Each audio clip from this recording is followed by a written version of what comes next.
et dans le manque. Nous voulons rester là auprès de toi dans la bonne ou dans la mauvaise santé. Nous voulons rester là dans les finances ou dans le manque. Nous voulons demeurer auprès de toi. Nous voulons dire, Seigneur, ce soir, pour ces restes d'années comme Pierre, où irions-nous? Car en toi, il y a les paroles de la vie éternelle. Nous nous sentons vivants quand nous sommes en contact de ta présence. Nous nous sentons utiles quand nous sommes dans ta présence. Nous nous sentons vraiment vivre quand on est là devant toi. La Bible dit, nous regardons comme dans un miroir et contemplons la gloire de Dieu. Et quand nous contemplons, nous sommes transformés en la même image que toi. Nous voulons rester là dans ta présence afin que nous puissions reproduire ton image. Nous voulons rester là, te contempler afin de devenir ce que nous contemplons. Bénis, Seigneur, cet enseignement sur le royaume. Parle à nos cœurs. Que ce message aille au-delà des frontières, des cultures, au-delà, Seigneur, des fleuves, des océans. Parle-nous, Seigneur. Je demande un résultat au-delà de ce que je peux penser, imaginer par rapport à ce message. Je paralyse tout ce qui n'est pas de toi. Je me remets à toi. Répands sur moi une onction d'enseignement. Fais asseoir ton Église. Bâtis ton Église. Au nom de Jésus-Christ. Donne-moi de dire exactement ce que je dois dire, comme tu veux que je le dise. Utilise mes faibles mots pour atteindre tes buts. Au nom de Jésus, nous avons ainsi prié. Amen. Nous acclamons le Seigneur. Alléluia. Je vous prie de rester debout un instant. J'ai une portion d'écriture à vous proposer. Nous la lirons dans Exode chapitre 25.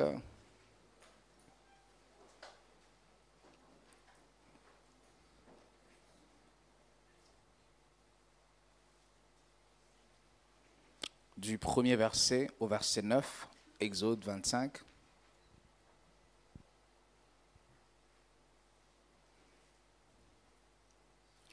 C'est l'histoire de la description de l'arche, de la table, du chandelier, en bref. C'est l'histoire de la construction de la tente d'assignation qui est le tabernacle. Vous y êtes? La Bible dit, l'Éternel parla à Moïse et dit, parle aux enfants d'Israël et qu'ils m'apportent une offrande. Vous la recevrez pour moi de tout homme qui la fera des bons cœurs. Voici ce que vous recevrez d'eux en offrande, de l'or, de l'argent, de l'airain. On me garde les sons comme ça, s'il vous plaît.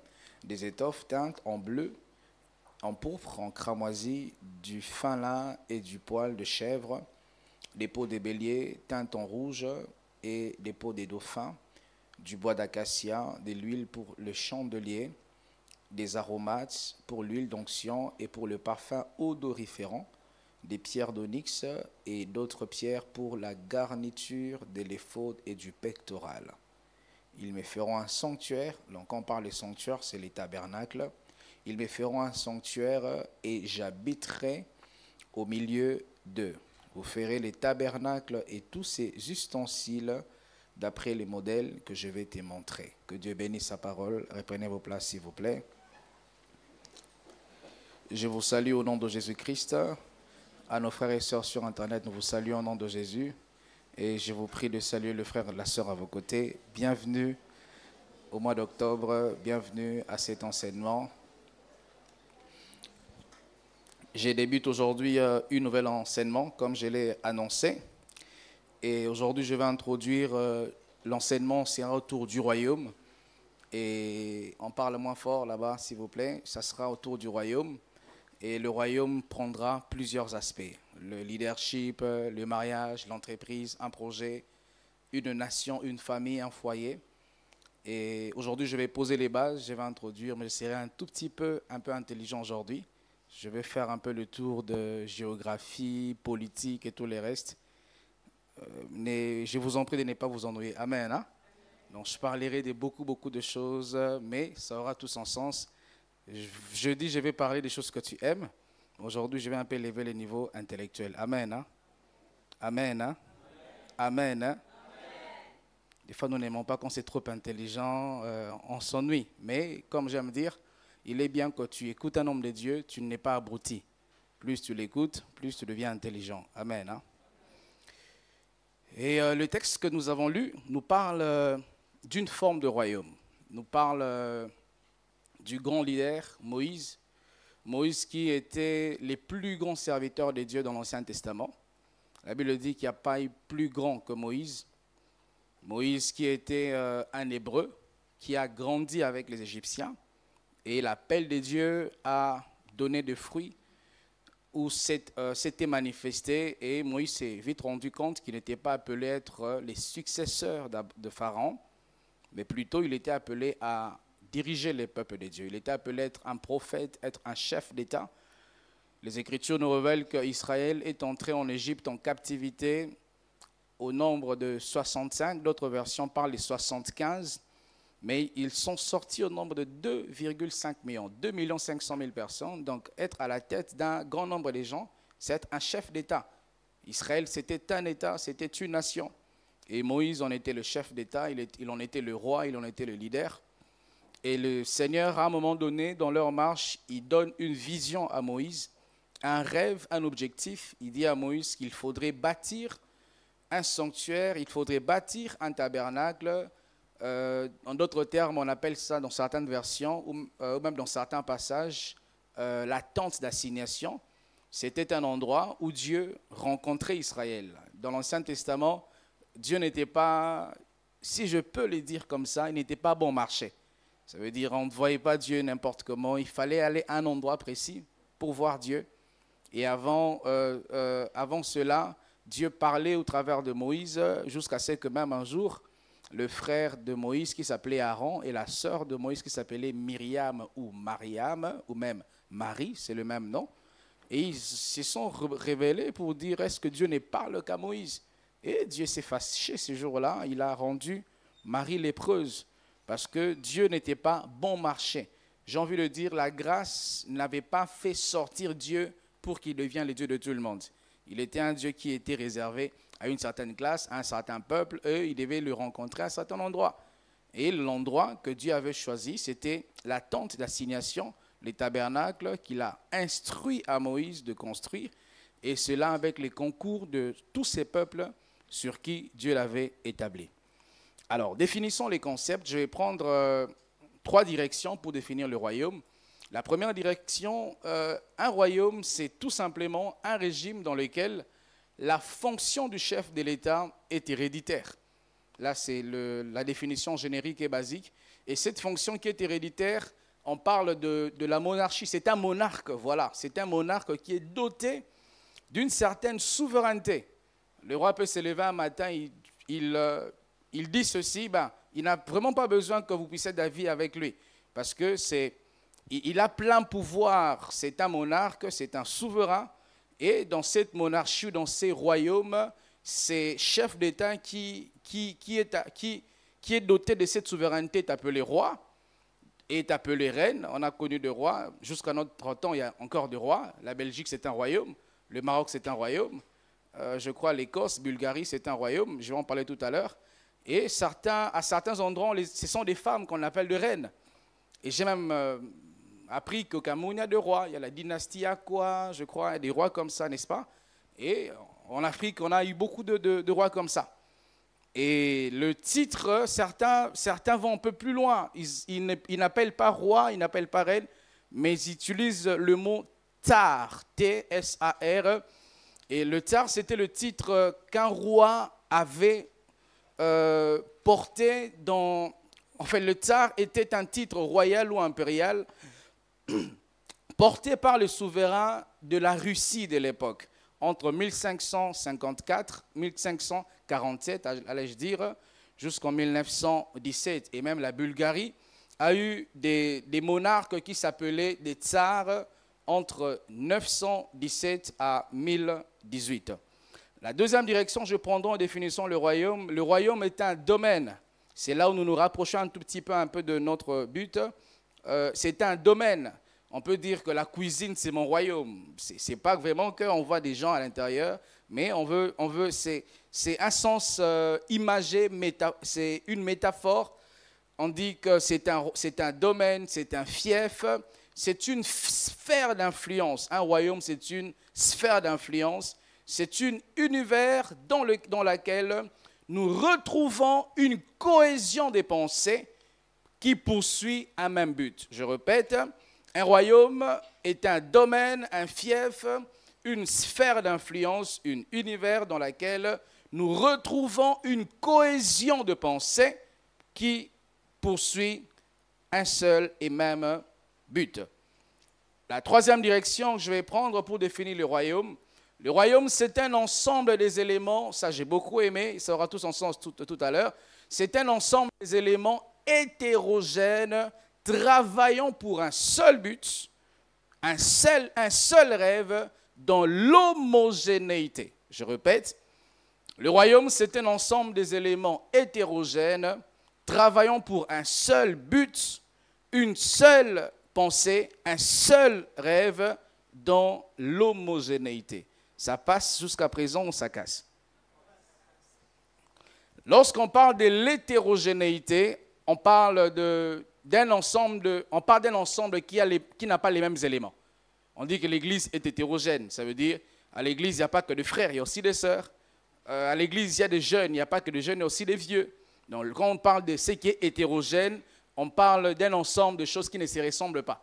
Mais quand on parle de l'homogénéité, on parle d'un ensemble de choses qui se ressemblent. Donc ici, j'ai défini le royaume comme un ensemble des éléments qui sont différents, mais ces éléments différents travaillent pour un seul but. Ces éléments différents travaillent pour un seul rêve, dans le but de devenir dans une certaine cohésion. Vous voyez, lorsqu'on parle d'un couple comme un royaume, l'homme n'est pas la femme n'est pas l'homme. Ils n'ont tous deux pas grandi de la même manière, ils n'ont pas eu la même éducation, ils sont totalement différents, sont des êtres à part entière. Ils sont donc hétérogènes, mais ils se décident de se mettre ensemble pour devenir une seule chair. C'est ça le royaume. Je me fais comprendre? Et donc, lorsque tu es marié ou tu veux épouser quelqu'un, c'est vrai que j'entends les gens dire ça, qu'il faudrait rencontrer la personne qui est compatible. C'est vrai, c'est important, mais nous martelons tellement là-dessus que nous oublions que le mariage n'est pas seulement la compatibilité, aussi la complémentarité. Parce que celui que tu épouses n'est pas toi, est totalement différent de toi. Celui que tu épouses n'aime pas forcément manger les mêmes choses que toi. Celui que tu épouses n'a pas forcément les mêmes goûts que toi. Donc vous êtes totalement différents. Il y a des choses qui te donnent la joie, lui ça ne lui dit absolument rien. Et lorsque vous êtes deux personnes différentes comme ça, donc vous êtes un ensemble hétérogène et vous devez avoir un même rêve, une même vision, un même but. Et cette cohésion doit vous pousser à devenir homogène. C'est ça le royaume. Ça ne sera pas forcément les choses qui se ressemblent. Non, pas du tout. Cette entreprise n'aura pas forcément les domaines dans lesquels tu as fait toute ta vie à l'école. Pas forcément. Il y a des gens qui réussissent dans la vie, dans certains domaines, dans certaines sphères. Ils n'ont pas été à l'école étudiant ces choses-là. Mais la vie a décidé autrement pour qu'ils réussissent. Je peux avoir été médecin à l'école de médecine, mais j'ai réussi comme entrepreneur. Je dois accepter cette différence-là afin que je voie est-ce que cette différence travaille pour le même rêve que moi. Cette différence travaille pour la même vision que moi. Et si c'est le cas, je dois accepter de me mettre ensemble pour devenir hétérogène. La Bible dit, c'est pourquoi l'homme quittera son père et sa mère, s'attachera à sa femme et deviendront une seule chair. Devenir peut prendre des temps. En parlant du mariage, comme je dis que le royaume, je toucherai beaucoup d'aspects, le mariage, l'entrepreneuriat, la nation, beaucoup de choses. En parlant du mariage, la Bible dit, l'homme quittera et deviendra. Vous savez, tu peux quitter en épousant quelqu'un en une seule année, en 2 ans, en 5 ans, mais vous ne deviendrez pas une seule chair en 1 année, par exemple. Les spécialistes du mariage ont démontré que ça prend entre 5 à 7 ans pour un couple de commencer un peu à se comprendre. Et même lorsque vous allez franchir cette cape de 5 à 7 ans de mariage, vous aurez toujours des différences. Jusqu'à ce que ton mari meure, il y aura toujours des choses que tu ne seras pas d'accord avec. Jusqu'à ce que ta femme décède, jusqu'à ce que Jésus revienne, ton mari ne sera jamais toi, ta femme ne sera jamais toi. J'ai suivi une servante de Dieu qui a totalisé 50 ans de mariage, je crois, ou 54 ans. Elle dit, le conseil que je peux donner aux mariés, n'essayez pas d'échanger l'autre. Lorsque un couple, un royaume, il est conscient que je suis différent de lui, différent d'elle, mais vous voulez que l'autre soit vous, c'est quand vous commencez à briser le royaume. L'autre ne sera jamais vous. C'est vrai qu'il y a des choses qu'on ne peut pas accepter. Il y a des choses qu'on ne peut pas parce que c'est très très dérangeant, mais il y a des choses qu'on ne peut pas changer. Vous épousez une femme à 30 ans, cette femme a fait 30 ans de sa vie sans toi, 30 ans de sa vie sans avoir un homme qui dicte les choses, 30 ans de sa vie en se battant, en se forgeant, en se bâtissant un caractère, un comportement, une personnalité, eh bien tu ne vas pas changer cette femme en 30 ans, en 10 ans. Parce que ça a pris le temps. Je ne suis pas en train ici d'encourager les non-changements, mais je suis en train, alléluia, j'ai comme l'impression que j'encourage les gens, je n'encourage pas. Mais je suis ici en train de nous faire comprendre qu'on est des êtres totalement différents. Vous voyez, ma femme, par exemple, elle a grandi dans les conditions qu'elle a grandi, moi avec mes conditions. Mais avec toutes ces conditions-là, elle ne supporte pas dormir avec la climatisation. Mais moi, avec les conditions que j'ai eues là, je supporte la climatisation. Elle a eu des bonnes conditions, donc c'était assez logique pour elle de dormir sous la clim. Parce que son corps s'est réhabitué. Mais moi mon corps n'était pas habitué, je ne peux pas dormir sans la climatisation. Et ça, je ne le dis pas pour c'est comme ça que je suis. Si je dors, je vais vraiment avoir une mauvaise nuit, transpirer, compliqué. Mais elle ne supporte pas. Alors au début, c'était assez compliqué. Elle ne voulait pas, moi je voulais. Elle voulait, je ne voulais pas. Et c'est qu'est-ce qu'on faisait? On éteignait la climatisation de la chambre, on allumait la clim du salon, on ouvrait la porte du chambre, comme ça un peu ça entre. Il y a certains couples, l'homme ne supporte pas dormir avec la lumière. D'autres couples, la femme a peur, il faut la lumière. Au début, on a eu ces problèmes avec ma femme aussi pour la lumière. Ce n'était pas qu'elle avait peur, ouais, vraiment, mais j'ai comme l'impression que la lumière réclame les fonctionnements de mon cerveau. Je pense que c'est bien ça. Donc, quand la lumière, j'ai l'impression que mon cerveau est toujours réveillé, ça fonctionne. Alors, au début, qu'est-ce qu'on faisait avec elle? Je me rappelle, quand on se mariait nouvellement, là, vraiment, on est allé quelque part faire notre lune de miel. Et on était dans un appartement au Congo, dans une province du Congo. Et il y avait une lumière qu'on appelle les abat-jours, les veilleuses ici. Hein, voilà. Et qu'est-ce qu'on faisait? On gardait la veilleuse allumée, on prenait un habit, on mettait dessus. Comme ça, c'est ni éteint, ni allumé. Je vais en parler tout à l'heure ici. Le royaume, c'est ça, c'est un ensemble hétérogène. Il faut qu'on comprenne qu'on est dans une église, c'est un royaume, on est différent. Les pasteurs n'est pas, toi tu n'es pas les pasteurs. La sœur à côté n'est pas, toi tu n'es pas la sœur à côté. Donc peut-être quand tu aimes prier, tu aimes taper les mains, crier Jésus, Jésus. Mais l'autre n'est pas toi. Quand toi tu pries, tu aimes gesticuler, bouger. Mais l'autre n'est pas toi. Il faudrait que tu te rendes compte que c'est vrai que nous poursuivons les mêmes objectifs.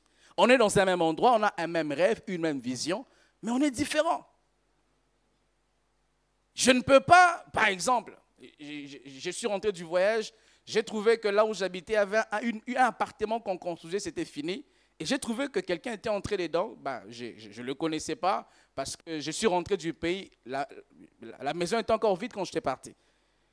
Et tout récemment, je vois quelqu'un frapper à la porte, son habit était tombé là où j'habite. Et la personne dit « Bonjour, pasteur ». Je dis « Comment tu sais que je suis pasteur ?» J'entre, je sors ici incognito, il n'y a rien qui dit que je suis pasteur. Chez moi à la maison, on ne m'entendra jamais prier. Mon voisin ne va jamais m'entendre prier, parce que je reconnais que je suis pasteur, mais l'autre n'est pas forcément pasteur. Je ne dois pas prier parce que je suis faïaïaïa. Et si la personne dit, je le dérange, je dis c'est un démon, un sorcier. Mais non, je suis différent, il est différent. Certaines personnes, vous pensez qu'on vous combat dans votre famille, dans votre foi, parce que vous n'intégrez pas la notion de la différence. Comment tu peux te lever la nuit à 4 heures, à 5 heures, déjà les rébébébés, on ne comprend pas. Et tu ajoutes à la rébébébé les mains. Mais dis donc, comment ton mari qui est païen va se convertir? Comment ta femme qui est païenne va se convertir? Comment ton papa va accepter ta foi? Parce que toi, tu n'acceptes pas sa différence. Puis-je parler? Aux parents, tu veux à tout prix que ton enfant devienne comme toi. Mais non. Tu veux à tout prix que ton enfant prie dans la même église que toi. Mais non. On est différents, chers parents. On est différents. Peut-être toi, tu as vieilli, tu aimes les églises où les gens sont tout calmes là. Mais ton enfant, lui, il aime. On est différents.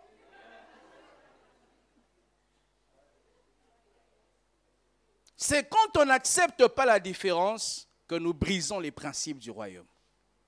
C'est quand on n'accepte pas que l'autre n'est pas moi, nous brisons. Regardez certaines amitiés, comment ça n'aboutit pas. Ou même, vraiment, je reste d'abord dans l'amitié. Il y a un nouvel ami, lui n'est pas habitué à ce qu'il soit envahi. Toi, tout le temps, tu l'appelles. Tout le temps, tu écris. Il poste, tu commentes. Il met un statut, si tu es les premiers à regarder, les premiers à commenter. Lui n'est pas habitué à être aussi envahi. Tu risques de perdre quelqu'un, pas parce que tu étais mauvais, mais tu n'as pas compris que nous sommes différents. Il y a des relations que nous perdons alors que Dieu les avait mis devant nous pour réussir, parce que nous n'intégrons pas que l'autre ne fonctionne pas comme moi. Il y a des gens, tu ne peux pas rester avec lui longtemps si tu ne fais que le téléphoner. Il y a des gens, tu ne peux pas l'appeler sans l'avertir. Et toi, tu fais que téléphoner. Mais non, on est différents. Et maintenant, tu verras que je commencerai à te fuir. Tu appelles, je ne te réponds plus. Parce que j'ai compris que tu ne comprends pas qu'on est différents, on ne fonctionne pas de la même manière. Il y a des gens avant, il faut que tu lui fasses un message. Est-ce que je peux t'appeler? Je connais une sœur, il y a très longtemps d'ailleurs. Et aujourd'hui, elle vit en Europe. Il fallait qu'on cause avec elle d'un sujet. Je lui ai écrit un message. Avec tout le respect, en vous voyant. J'ai demandé, est-ce que vous aurez le temps qu'on puisse discuter? Elle m'a répondu à l'instant, elle était en ligne. Elle m'a dit, oui, j'aurai le temps. Est-ce qu'on peut parler à telle heure, heure de France? Je dis, à telle heure, nous aurons culte. Il sera 20h, il sera 19h encore à Douala, on aura culte. Est-ce qu'on ne peut pas parler avant? Et puis elle m'a dit, ok. Et puis à l'heure, je l'ai appelée. Et elle m'a dit, est-ce qu'on peut se tutoyer? Tu ne peux pas vouloir marcher avec quelqu'un si tu ne comprends pas comment il aimerait qu'on marche avec la personne. Il y a des gens, une nouvelle relation, sachez ceci. L'éducation veut qu'on ne tutoie pas les inconnus et les personnes connues avec lesquelles vous n'avez pas un rapprochement profond. Ça, c'est l'éducation. On peut se connaître, mais si on n'est pas proche, tu ne peux pas me tutoyer. Tout inconnu, on ne le tutoie pas. Qu'il soit grand, qu'il soit petit, il faut du respect. On utilise vous. Et maintenant, certaines relations, ça se brise parce que tu es pris beaucoup, mais tu es impoli. Impoli. Écoutez, mes frères, je ne permets pas aux fidèles de me tutoyer. Qui que tu sois, tu me tutoies quand je te permets. Qui que tu sois, parce que de mon côté, je m'efforce à respecter tout le monde. Enfants, grands, riches, pauvres. Et le respect doit être mutuel. Voilà, toi, tu vois ça mal parce que tu es mal éduqué.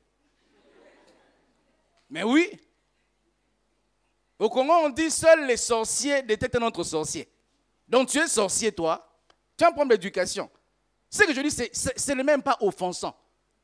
On ne peut pas tutoyer quelqu'un qu'on ne connaît pas. Alléluia. Dans les relations de fiançailles pour aboutir à un mariage, c'est un royaume qu'on veut bâtir. Cette fille, on l'a éduquée, elle ne peut pas prendre les cadeaux des gens. Mais toi, tout le temps, tu l'amènes des cadeaux, voiture, iPhone 14, iPhone 15, anniversaire, tu fais même plus que ce que ses parents ont fait. Cette fille ne va plus t'accepter, tu sais. Pas parce que tu n'as pas les moyens, pas parce que tu n'es pas beau, pas parce que tu ne seras pas un bon mari, mais parce que tu n'acceptes pas votre différence. Vous savez, à des gens, vous ne pouvez pas parler si vous les touchez. Et ça, je vois que c'est vraiment une maladresse que nous avons. Tu ne peux pas parler avec quelqu'un sans le toucher. C'est de l'impolitesse. Les jours qu'on cherchait le local pour l'église, On m'a présenté une femme qui était agent immobilière. Et je suis allé, on était avec maman Mélanie, je suis allé vers elle. Et elle me parlait en me tapotant la poitrine. Comme ça. Elle était balèze. Donc imaginez le poids de sa main quand elle me tapait. Maman Mélanie était perdue. Moi j'étais perdu, mais je ne sais pas comment je peux faire comprendre qu'on ne touche pas quelqu'un quand on parle. Est-ce que c'est important pour que je comprenne que tu me touches? Mes oreilles sont dans mes épaules ou dans ma tête? Il y a des personnes qui ont beaucoup de maladresse, à peine vous vous connaissez, à peine tu te mets à l'aise, comme si vous connaissiez à longtemps. C'est une mauvaise éducation. Que tu ne comprends pas qu'on est différent. Quelqu'un qui est nous, moi je ne peux pas t'accepter, être proche de moi alors qu'on se connaît à peine. Tu me poses des questions privées de ma vie. Ah, ça veut dire quoi ça? Tu viens de quel pays? Tu as quel âge? Ta femme habite où? Ta femme a quel âge? Tu touches combien par mois? Tu as déjà fait combien de pays au monde? Ah, quelle maladresse, quel manque d'éducation. Quand toi, tu me poses, moi je me fais un film, d'ici 2 semaines, je te bloque sur WhatsApp, je supprime ton numéro de téléphone, parce que tu ne comprends pas qu'on est différent. Il y a des personnes qui sont en insécurité quand tu lui poses trop de questions personnelles. Saisissez, notez que le royaume est l'ensemble des éléments hétérogènes, travaillant pour un seul but, un seul rêve, une seule vision, dans l'homogénéité. Parlons actuellement de quelques exemples de royaumes de notre temps. D'abord, qui a déjà entendu parler du Royaume-Uni, de l'Angleterre? Vous savez que ce n'est pas la même chose, l'Angleterre et le Royaume-Uni? Le Royaume-Uni, l'Angleterre se trouve dans le Royaume-Uni. Grande-Bretagne, c'est la plus grande île de Bretagne. Le Royaume-Uni, c'est un ensemble de 4 pays, notamment l'Angleterre, les Pays de Galles, l'Écosse et l'Irlande du Nord. J'avais dit que je serais un peu géographique aujourd'hui, un tout petit peu. Et vous voyez, ces pays, j'ai envie de dire, ces royaumes qui est le Royaume-Uni, parvient à vivre avec toute cette différence avec ceux du Pays de Galles et ceux de l'Écosse. Vous savez qu'en Écosse, les hommes mettent des jupes. Donc, vous voyez, quand un Écossais vient peut-être à Londres, on ne le regarde pas bizarrement parce qu'ils ont accepté leurs différences et ils acceptent de vivre comme tels. Et encore, un exemple d'un royaume, ça, ce n'est vraiment pas un pays, mais on appelle ça en anglais Commonwealth of Nations. Vous connaissez ça, l'expression Commonwealth? Commonwealth of Nations est traduite en français par la communauté de nations, mais qui est communément appelée Commonwealth. Et ça ne signifie pas communauté de nations. Quand on parle de Commonwealth, ça signifie plutôt les biens communs. Ça signifie la richesse commune, ça signifie la prospérité partagée. Et ce royaume Commonwealth of Nations est une organisation intergouvernementale. Soit dit en passant, pour ceux qui le savent, je le rappelle, ceux qui ne le savent pas, je vais informer. Lorsqu'on dit intergouvernemental, donc c'est entre les gouvernements. Chaque gouvernement est souverain, nul n'est au-dessus de l'autre. Et ce royaume est composé de 56 États. Et ces États membres, en général, sont des anciens territoires de l'Empire britannique. Alors, avec toutes ces différences qu'un royaume intègre, avec toute cette hétérogénéité que les royaumes intègrent, alors il sera vraiment difficile que nous puissions vivre en paix. Parce que je viens avec mes mœurs, avec ma culture, avec ma langue, avec ma monnaie, avec ma perception de vie, avec ma conception de choses. Alors il sera difficile de vivre ensemble si nous ne respectons pas un certain nombre de choses. La première chose, tout royaume a besoin de ressources, dites ressources.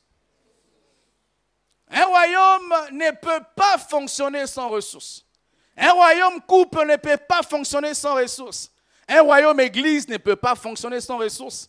Un royaume entreprise ne peut pas fonctionner sans entreprise. Un royaume département de la chorale, de la salubrité, de la sécurité ne peut pas fonctionner sans ressources.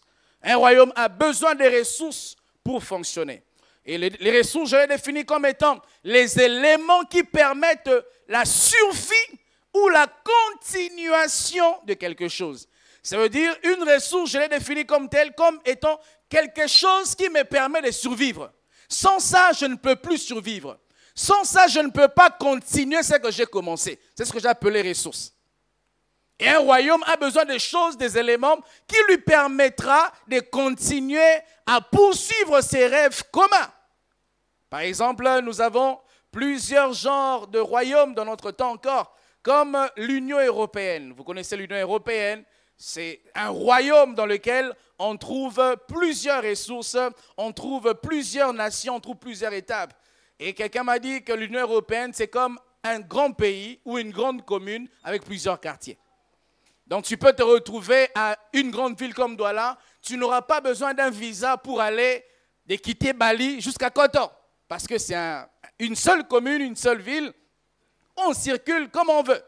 Il y a ce qu'on appelle l'OTAN. Vous savez, vous connaissez l'OTAN, n'est-ce pas? L'OTAN, c'est en sigle, ça veut dire Organisation du traité d'Atlantique Nord. Et ça a été créé en 1946. Cette organisation est une organisation purement militaire. C'est là où se trouve le problème entre la Russie et, comment on appelle ça encore, et l'Ukraine, voilà. L'Ukraine n'est ni dans l'Union européenne, ni dans l'OTAN. Et il est en train de se battre, soit d'intégrer, parce que, je vais tout à l'heure en parler, lorsqu'on intègre un royaume, nous partageons les mêmes ressources. Les problèmes qui te touchent, c'est les problèmes qui me touchent aussi. Il y a la zone CEMAC. Le Cameroun est dans la zone CEMAC.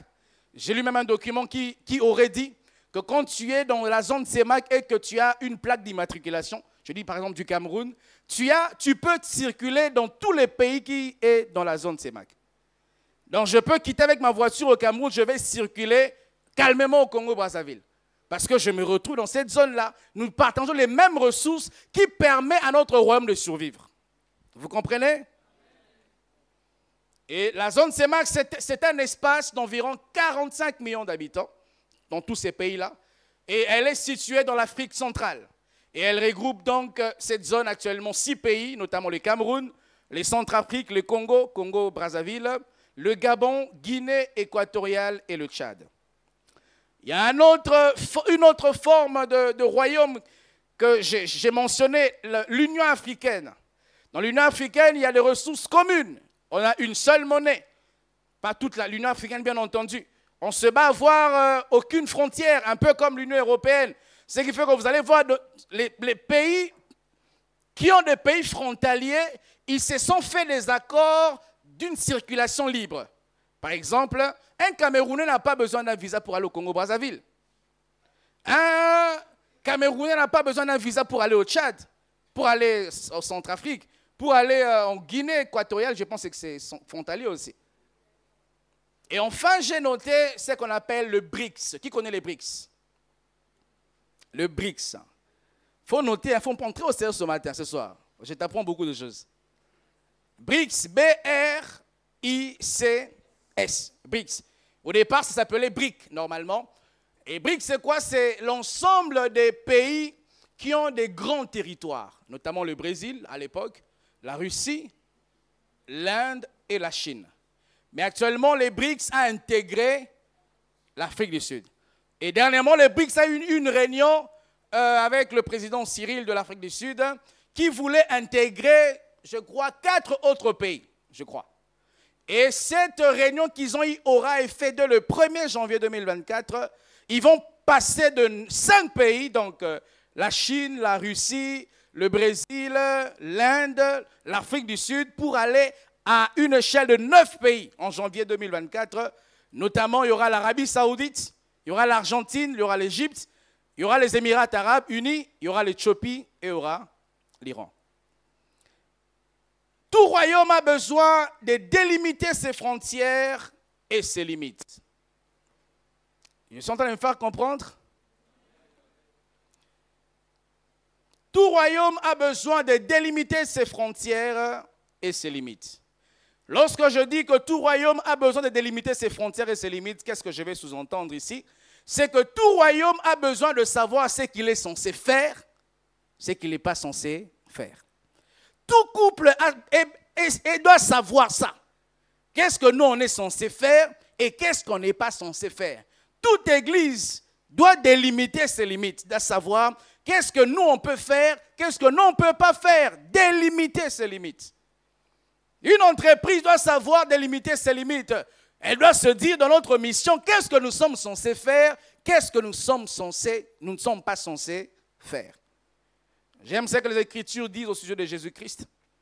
Jean chapitre 6, le verset 14, le verset 15.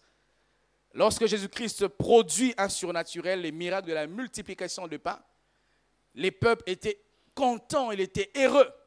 Et regardez ça, la conséquence de sa joie. Dans le verset 14 de, comment on dit, Jean chapitre 6, voilà. La Bible dit, ces gens, ayant vu les miracles que Jésus avait faits, disaient, celui-ci est vraiment le prophète qui doit venir dans le monde. Si on se limite qu'à ça, bon, on va dire, il y a ce principe de limiter ses limites, ça n'a pas trop lieu d'avoir. Mais quand on va lire le verset 15, la Bible dit, et Jésus, sachant qu'ils allaient venir l'enlever pour le faire roi, se retira de nouveau sur la montagne, lui seul. Jésus, dans son royaume, il avait délimité ses limites. Il savait qu'il était appelé à être Jésus, sauveur du monde, mais n'est jamais devenir un chef politique. Vous devez délimiter dans votre royaume, dans votre famille, dans votre couple, vous devez délimiter la vision de l'éducation de vos enfants. Vous devez délimiter jusqu'où nous allons dépenser l'argent à chaque mois. Quelle est la limite de nos dépenses mensuelles? Vous devez délimiter jusqu'où je peux acheter un bien pour la famille. Est-ce que ça doit atteindre 100 millions, en dessous de 100 millions? Vous devez délimiter ça. Jésus avait délimité son royaume. Il savait que lui, il n'était pas appelé à devenir un chef politique. Il savait, même si j'avais toutes les voix du peuple, même s'il voulait me mettre roi sans passer par les élections, Jésus s'était retiré. Lorsque vous ne savez pas délimiter vos limites, vous risquerez d'aller au-delà de vos limites et travailler au-delà de vos limites, vous n'aurez pas les ressources nécessaires. Si je me dis aujourd'hui, je vais mettre l'église de la compassion à Ambazonie, je vais au-delà de mes limites.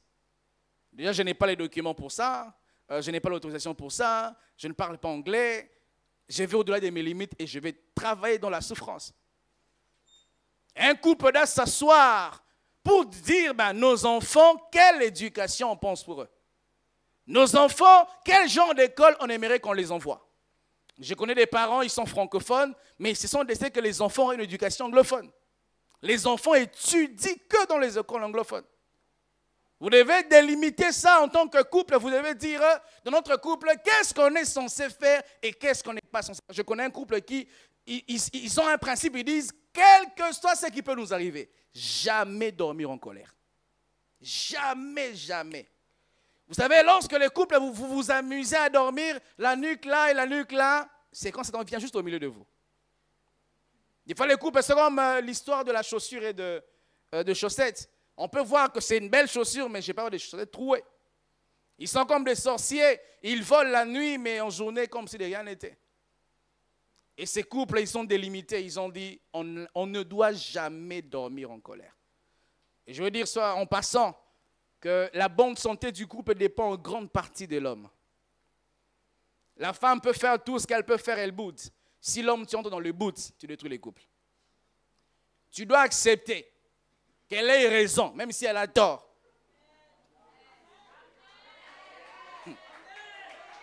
Les frères qui disent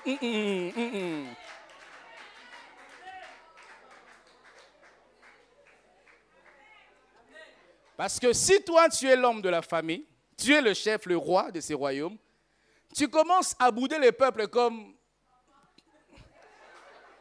Ça devient difficile, n'est-ce pas? Il faut qu'en tant qu'homme, tu dis, j'ai remarqué depuis le matin, il n'y a pas une bonne atmosphère à la maison. Asseyons-nous, qu'est-ce qui se passe?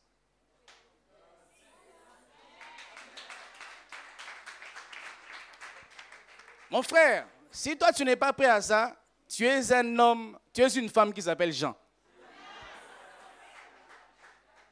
Tu es une femme qui s'appelle Mathieu, qui s'appelle René. Mais tu es une femme. Un homme ne peut pas entrer dans les bouts de sa femme. Elle te boude, tu boudes. Tu es en train de manger comme ça, elle remarque qu'il n'y a pas de lait. Tu dis, cette maison, vraiment, on sert les gens comme ça. Et puis on dépose. Merci. Ah. L'homme est en grand et pour beaucoup pour la survie de son couple. Regardez ceci. La femme, naturellement, elle est émotive. Mais l'homme est rationnel. La femme peut accepter pour l'honneur de ses émotions que tu viennes la supplier pour croire que c'est toi qui avais tort. Maintenant, quand toi tu analyses, tu vois que je n'ai pas tort. Qu'est-ce que tu dois faire en ce moment? Tu dois prendre sa faute à elle, mettre ça sur toi et aller vers elle. Là, tu ne comprends pas parce que tu n'es pas marié, mon frère. Les jours quand tu vas te marier, tu vas comprendre. Si tu n'es pas prêt, ne bâtis pas ce royaume.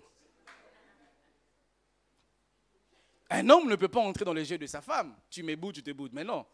Je vais te dire, mais je t'écris depuis le matin, tu es sec. Ça veut dire quoi? Oh non, non, non, non, non, non. Appelle. Depuis le matin, mais je ne comprends pas, ça veut dire quoi? Oh non, dis-moi, qu'est-ce qui se passe? Je dis toujours au couple ceci.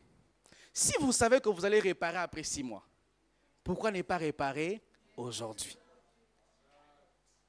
Les couples, vous savez ça, non?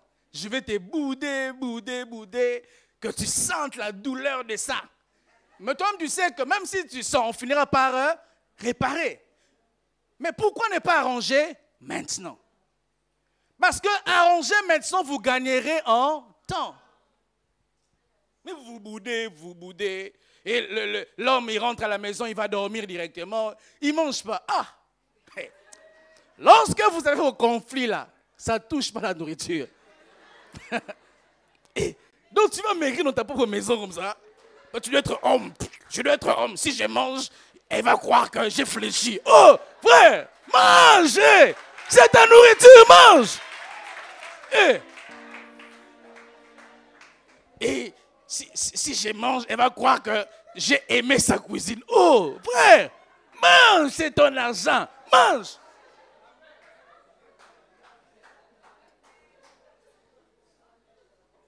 Alléluia!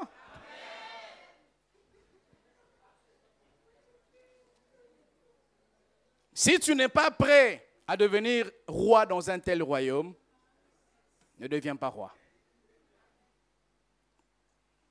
Et d'ailleurs, une femme se sent en sécurité quand elle voit que malgré ses folies, il y a un homme qui peut lui faire revenir sur le droit chemin.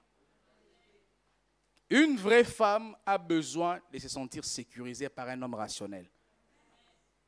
Une femme, c'est un peu, je ne sais pas le cas, mais c'est un peu comme un chien qui a besoin qu'il ait une barrière. Mais s'il n'y a pas de barrière, je vais mordre les gens. Donc toi, la femme boude, toi aussi tu boudes. La femme se décide, je vais dormir chez ma mère, toi aussi demain, je dors chez mon père. Vraiment, hein? Frère Mamie, frère Jacqueline, frère Pierrette.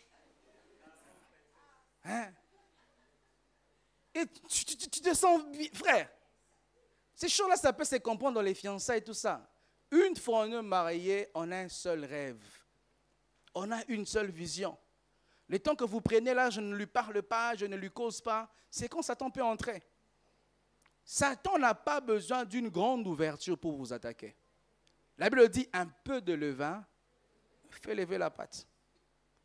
Souvent de fois, cela arrive dans un royaume qu'on appelle le mariage à cause de notre ego. Dites ego. On est trop vivant. Le mariage, c'est pour les hommes morts. Si tu es vivant, tu vas détruire ton couple. Tu dois accepter d'être mort. Et à un moment donné, même l'autre qui pense avoir raison, te remerciera demain. Il va te dire, si seulement tu avais osé de tirer le drap de ton côté, vraiment, on aurait perdu ces couples. Ce n'est pas seulement envers les hommes, c'est aussi envers le règne, pas seulement envers le roi.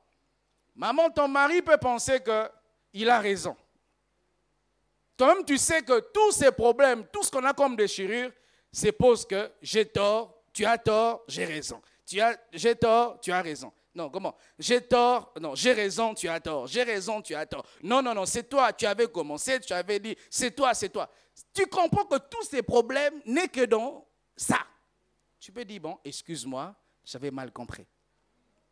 Ça va résoudre tous les problèmes, ma soeur. Parce que l'homme de son ego, de sa masculinité, il se prend pour un petit roi dans son royaume. Et il n'aimerait pas avoir tort.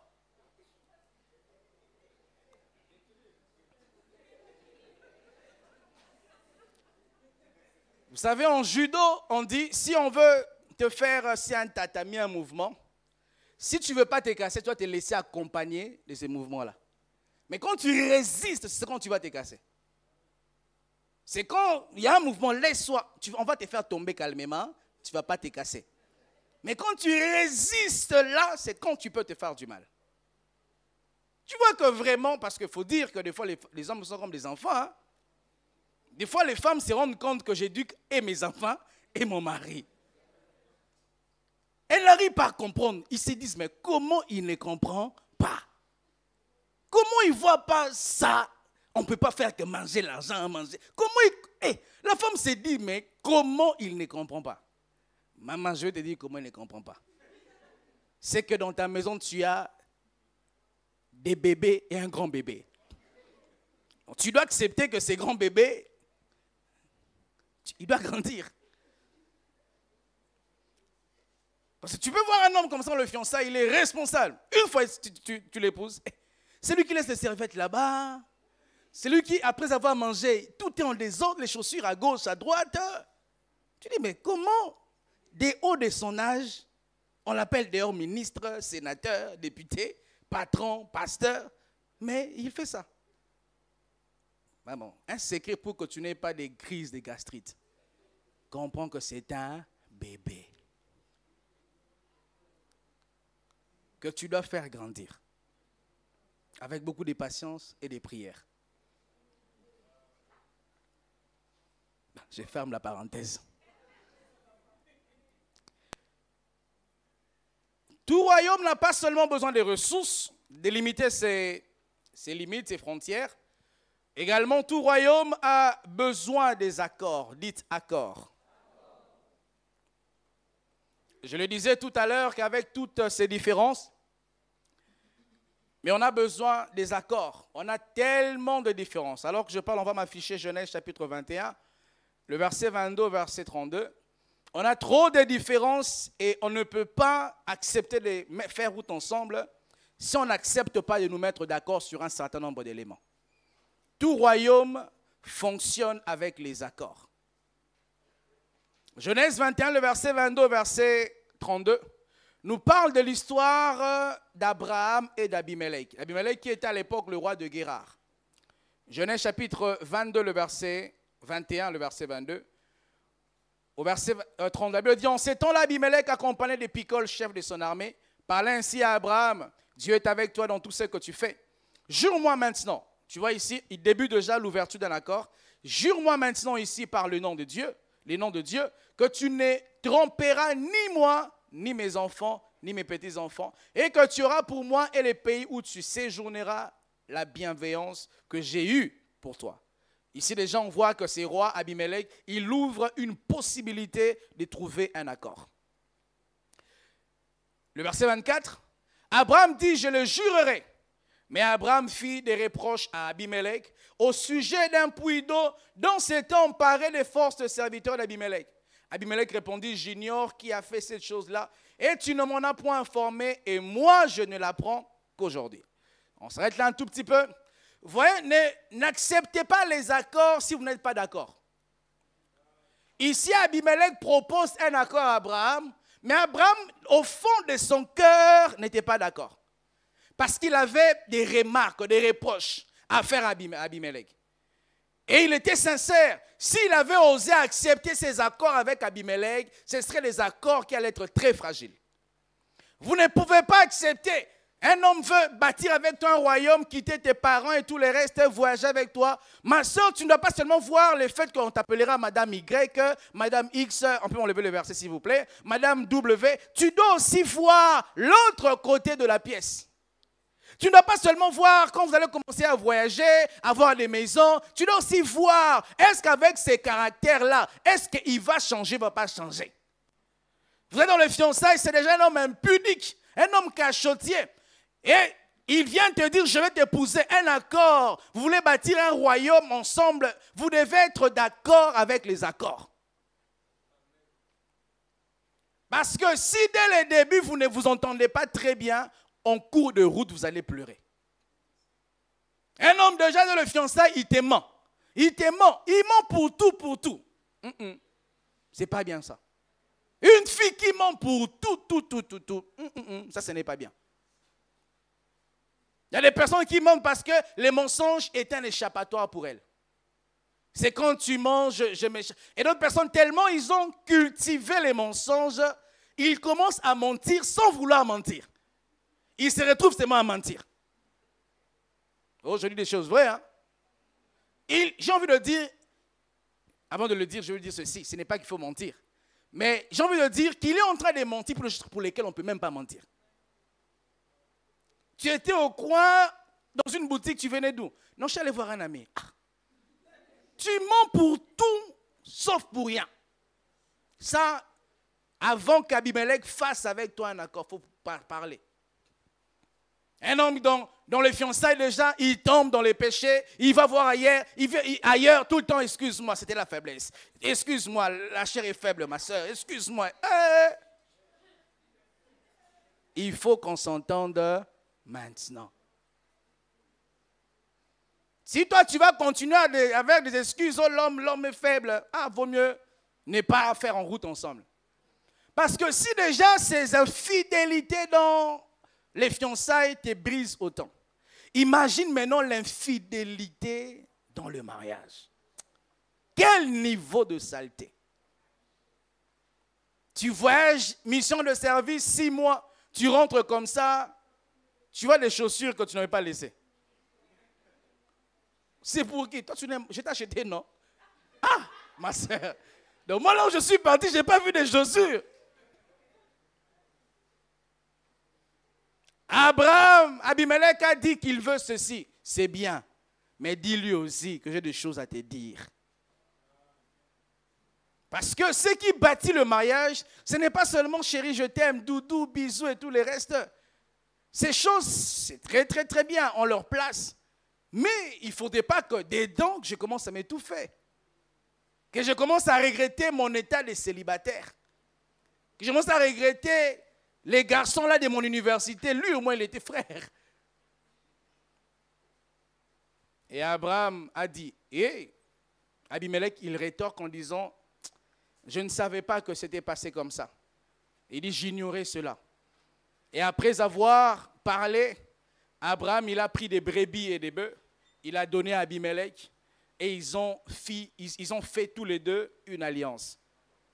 C'est quand ils se sont mis d'accord sur certains points que l'accord a été conclu. Vous ne pouvez pas bâtir un royaume fort si vous ne bâtissez pas ces royaumes sur les accords. On ne peut pas dire que à l'église c'est un royaume. Si vous voulez intégrer la compassion à un certain niveau, vous ne voulez pas seulement venir prier puis rentrer, vous voulez faire un peu plus. Vous voulez un peu donner les conseils, être utile, enseigner aux gens, prier pour les gens. Vous voulez être un peu plus utile qu'avant. Il y a des accords qu'on doit faire. Il faut que je te dise qu'à la compassion, on prêche la sainteté. Tu ne peux pas être un ouvrier qui vit dans le péché. Il faut que nous ayons cet accord-là, toi et moi. Il ne faut pas que tu viennes servir dans ce royaume qui est l'église. Et puis voilà, toi tu viens quand tu veux, sans signaler. Mais non. Il faut que nous ayons des accords. Il faut qu'on te dise, lorsque tu décides d'être ouvrier à la compassion, voici, il y a ci, il y a ça. Voici ce que tu es censé faire, ce que nous sommes censés faire pour toi. Tout royaume est bâti sur les autels, sur des accords, allais-je dire. La dernière chose pour finir ce soir, Tout royaume a besoin d'avoir des canaux de communication. Genèse 11, le verset 1 au verset 7. Tout royaume a besoin d'avoir des canaux de communication. Lorsque je parle de canal de communication, je parle de la manière dont on se décide de communiquer. Je parle de langage, par exemple. Genèse chapitre 11, le verset 1 au verset 7. La Bible dit, toute la terre avait une seule langue et les mêmes mots. Une seule langue et les mêmes mots. Comme ils étaient partis de l'Orient, ils trouvèrent une plaine au pays de Chinéa et ils habitèrent. Vous connaissez l'histoire, c'est l'histoire de la tour de Babel en fait. Et ils avaient à leur tête un homme qu'on appelait Nimrod. C'était un royaume avec un roi, je vais en parler. Nimrod. Et ils avaient un seul rêve, un seul but, une seule mission, un seul objectif. Mais ils avaient besoin de définir un moyen de communication. Vous êtes dans un royaume qu'on appelle un couple, vous devez avoir défini les canaux de communication. Vous devez dire, nous sommes des humains, on se décide de se marier, on vient de familles différentes, des tribus différentes, des cultures différentes. C'est vrai qu'en cours de chemin, on aura sûrement des incompréhensions, des choses qu'on ne va pas se comprendre. Bon, quand ces choses arriveront, comment on doit faire pour que la communication ne soit pas brisée? Ok, pour que la communication reste intacte et que la communion ne soit pas rompue. S'il y a des problèmes, il faudrait qu'on s'assied et qu'on en parle. Maintenant, si malgré qu'on s'est assis, on a parlé, on n'arrive pas à se comprendre, vers qui il faut qu'on aille pour qu'il nous parle? Bon, ok, il faut qu'on aille voir les parents.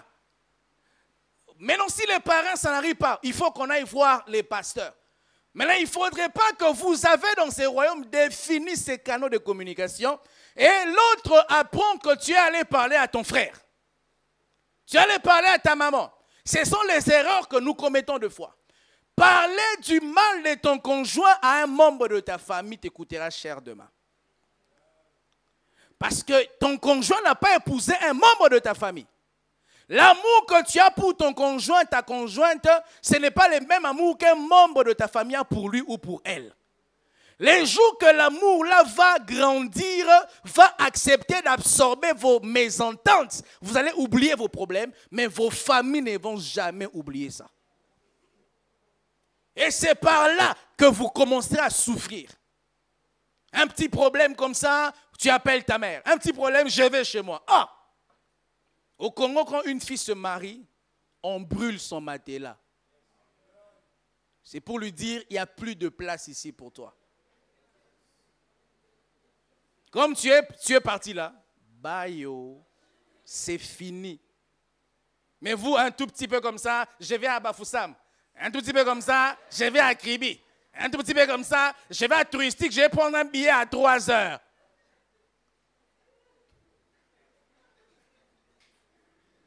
Une petite discussion comme ça, ton mari était allé en colère au travail le matin, le soir, il voit sa belle-mère là. Oh. Il dit, maman, tu fais quoi? Vous détruisez vos royaumes. C'est comme ça qu'on dit que le mariage est pour les adultes, les matures. Lorsqu'à chaque fois, vous allez au-delà de ce que vous avez défini, vous fragilisez vos royaumes. Il y a des choses que tu ne vois pas parce que tu refuses de voir les choses sous plusieurs aspects. Mets-toi à la place de ta mère. Toi qui tout le temps dis que mon mari me trompe, mon mari me tape, mon mari n'a pas l'argent pour la ration.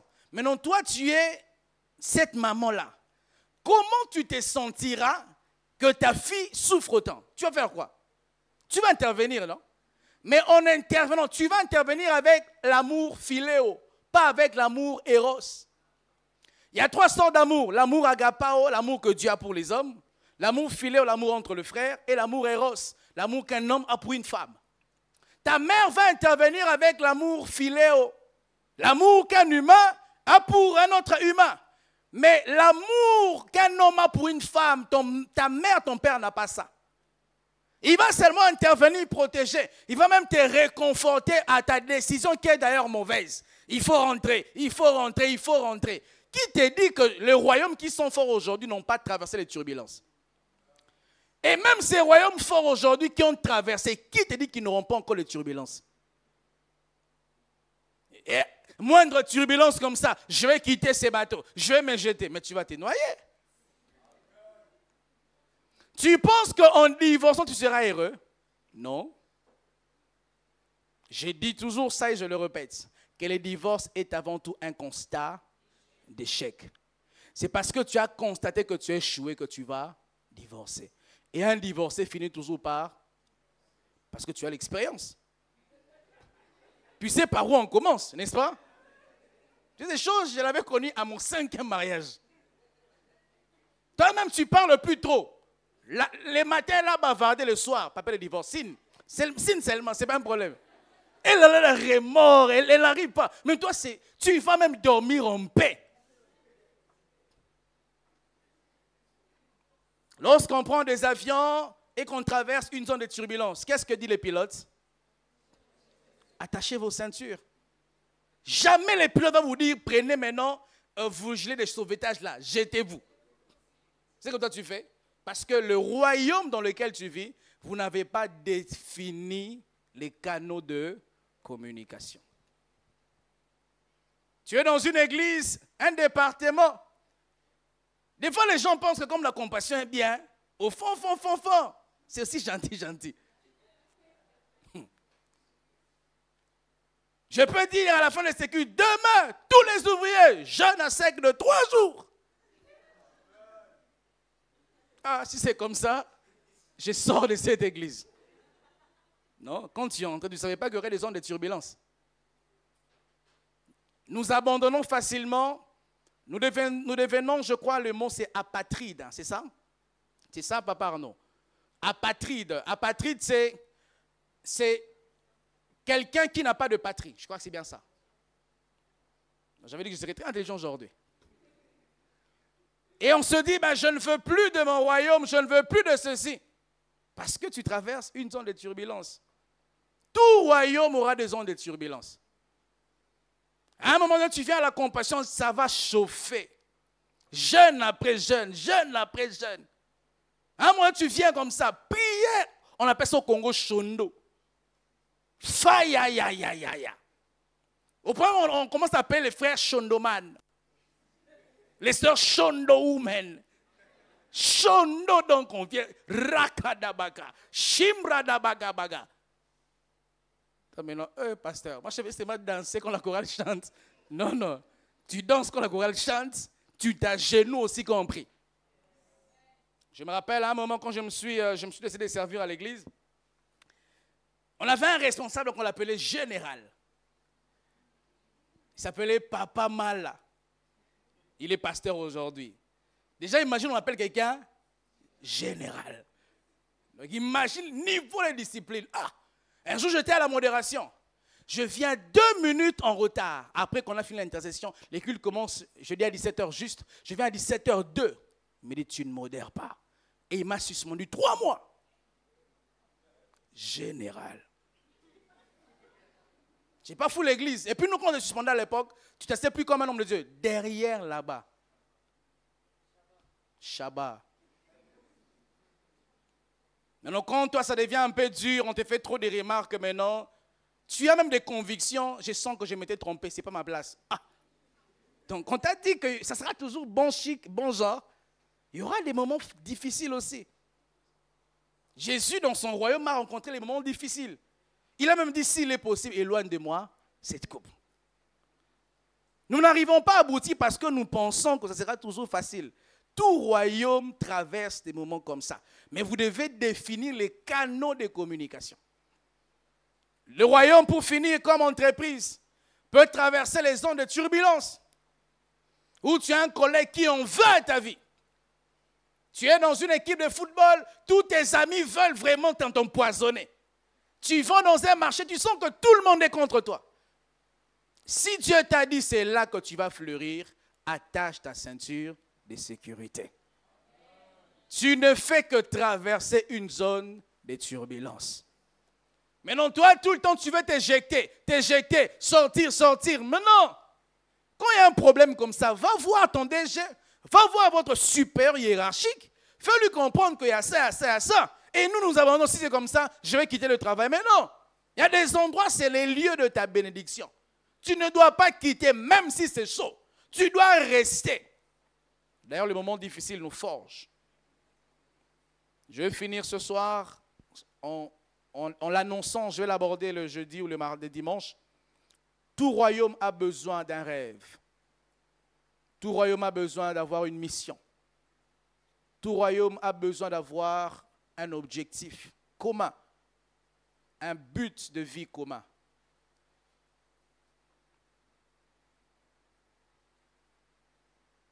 Jeudi ou dimanche, je vais aborder cela. Nous acclamons le Seigneur.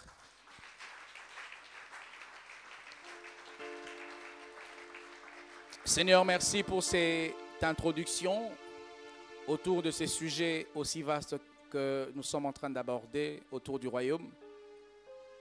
Nous te recommandons, Seigneur, ces temps d'études bibliques. Aide-nous, Seigneur, à être bâtis, être taillés, être forgés. Que cette sémence reste dans nos cœurs. Au nom de Jésus. Amen. Nous acclamons le Seigneur. Que Dieu vous bénisse abondamment.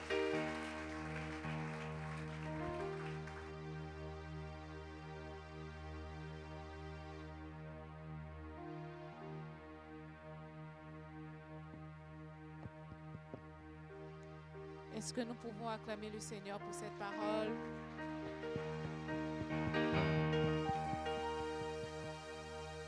Nous allons passer à notre service d'offrande.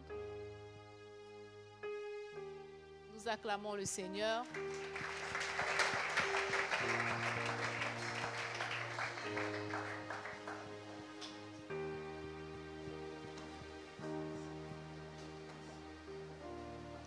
Nous aurons ce soir 2 services d'offrande. Dans le premier service, nous allons apporter nos offrandes ordinaires et nos offrandes pour le déménagement.